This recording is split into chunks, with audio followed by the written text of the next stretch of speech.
What's going on, everybody? It's EricRayweather back here, and in today's video I'm going to be showing you one of the best ways to play coverage defense in Madden 20 to absolutely lock up people every single down, make them hold the ball, and get easy sacks. Now, if this is your first time checking out one of my videos and you want to stay up to date on the latest Madden tips and news all year long, make sure to subscribe and also hit the bell icon so that you join the notification squad.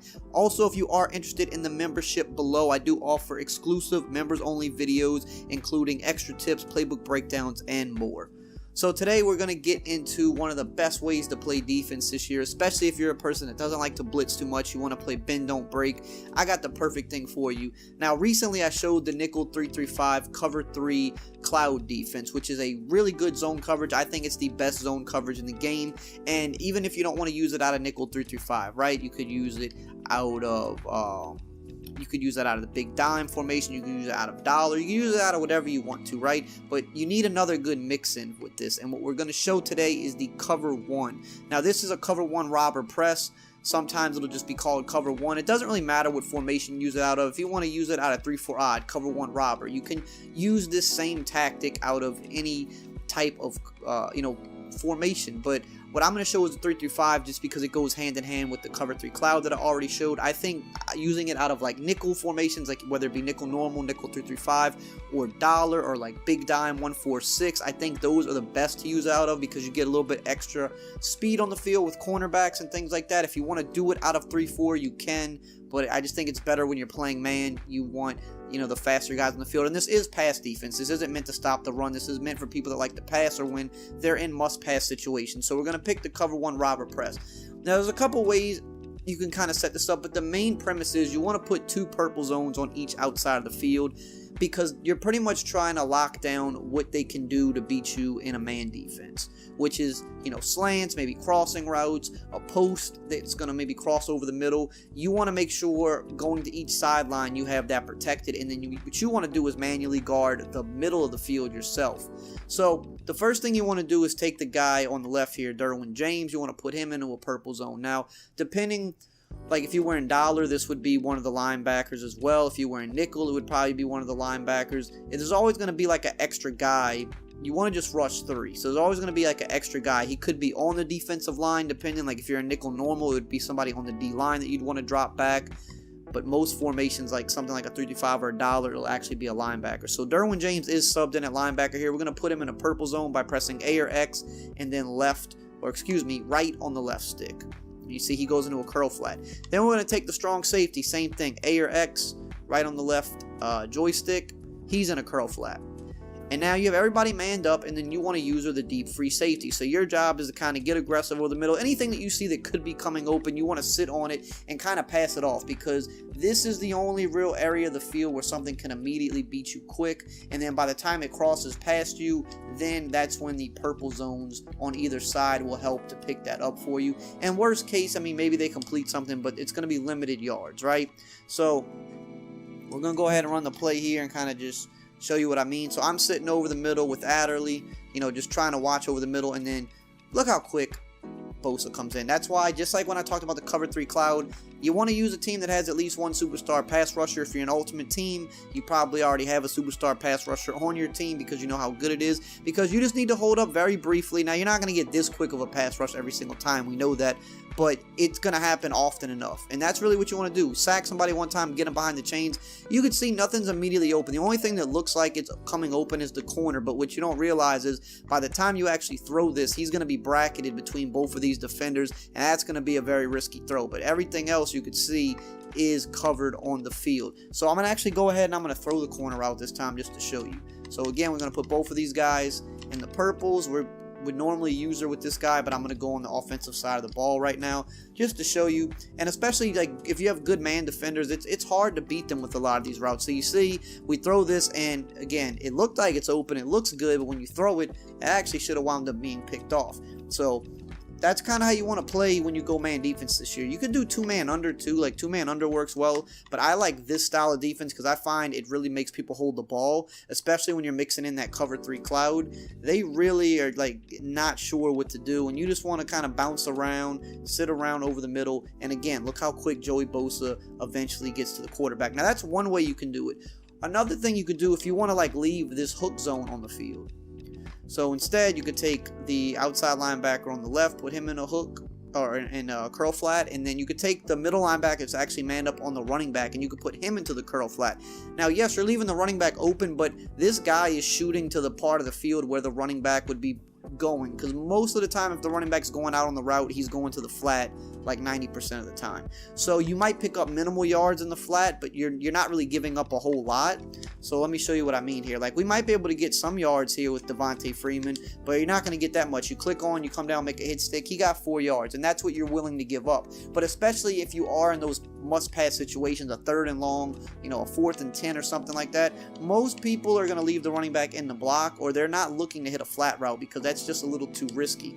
So if they leave the running back in the block, and then you're just kind of sitting over this middle, and you can see now you have extra help with that hook zone coming over the middle. So you've added an extra zone defender and taken away one of the man defenders. Now again, I know that at times that corner out to the tight end looks like it's open, and I'm not saying you could never complete something like that. You kind of have to know what your opponent's doing on offense. You might want to get over there and help user it, but you could see you try to throw it, there's always, that guy is usually always going to be there to kind of make a play on the ball.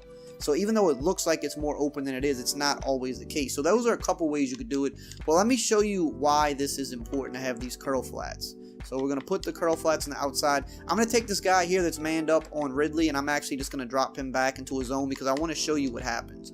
So let's assume that I'm usering over the middle of the field. Let's just say, for whatever reason, let's just pretend Ridley was manned up, but he got off the press really good and he shot over the middle. Now I'm using with the free safety, so you can't throw it right away. But once you wait for him to cross over that side of the field and you try to throw it, this is what happens. That guy is able to come make a play on it, and of course, he dropped the pick, and then Freeman caught the bounce on the pick there. But that is a terrible pass, and that should have been picked off. So we'll show it one more time. Again, pretend that I'm usering over the middle. Because yes, Ridley's going to be wide open over the middle briefly, but let's just pretend I'm there. That's what I would be doing in game. And then we pass him off, and then once he gets to this side of the field, if someone tries to throw it, you got that guy there to make a play on it. And a lot of times, that guy Phillips right there isn't the best in the world. A better safety right there is jumping that for a pick every single time. But regardless, you see he's at least defending the pass and knocking it down. So that's why you want to have those purple zones on the outside. In the event that somebody does beat the press and get off their man defense, once they cross that side of the field, they're not going to be able to get open, and you're going to be in this area of the field. So if Ridley does come open right over the middle, I'm sitting on him right here, and I'm going to carry him to about right here, and then I'm going to bounce back over this way and try to pick somebody else up, because I know once he gets past those hashes, I can pass him off to the curl flat zone. So let's just look at another formation and just show like another example of how you can do this. So that was nickel 3-3-5. Okay, we'll go nickel 2-4-5, which is similar to nickel normal. It's just a little bit different of like an alignment. So see, we have cover 1 hole. Just as long as it's any type of cover 1, you'll be fine. I just want to show different examples of it because you just kind of have to know who to drop back. So right here, we could say, all right, we're going to go drop this guy back. We're going to drop Ingram back, and then we can take either the guy on the running back and put him into the purple, or we could take this 3-rec hook, we could slide him over a little bit, put him into the purple, and then again, you want to use that deep safety. So you could do it like that. Like I said, we'll reset it here, or you can do this. You can put this guy, and then you can put the guy on the running back and just say, well, if the running back goes to the flat, this guy's still going to limit his yards anyway. This is how I would probably do it. I would leave the running back freed up because this is kind of a perfect setup. You have a 3-receiver hook right here. He's going to play over the middle good. So if the running back were to come over the middle on like an angle route, this guy could help pick him up anyway. If he goes to the flats, again, like if he goes to the flats, yeah, he'll get minimal yards, but then you just click on and you come down. Of course, I missed the hit stick, but you're supposed to come down, make the hit there, limit him to a 4-yard gain. Maybe you even force the fumble. You're not really giving him a lot in the flats anyway. So that's how I would do it out of something like that. Really quickly, we'll go look at like, let's see, big dime 2-3-6. Let's see, there should be some type of a cover 1 in here.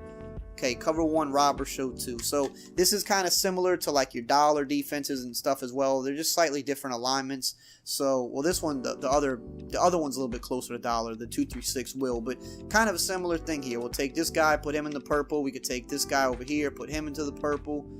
Or actually, it won't actually let me put that guy. Certain formations, it won't let you put the safety. So in this case, what we would have to do is we take the outside guy, and then we take the guy on the running back and put him into the purple zone like so. There's a few formations where it won't let you do it with the strong safety, but you get the same idea. And then you come over the middle and you do what you got to do. You don't let anything try to beat you, and then of course pass rush gets in and you're good money. So that's how you would do it out of a formation like that.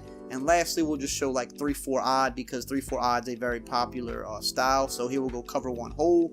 You just like, there'll be slightly different depending on the formation because of the alignment. That's why I say I like it the best out of nickel, 3-3-5, and dollar, because you know it's always going to be a linebacker that you're dropping back. So see right here, we take this guy that's in the spy, Davis. We're going to drop him back, and then we'll probably have to take the 3 receiver hook, slide him over, put him into a curl flat like so, and he's gonna be responsible for the running back. And then again, we are responsible for the middle of the field, and then we're just gonna do our thing, either try to jump something or let the pass rush come in. You see how consistent the pass rush gets in.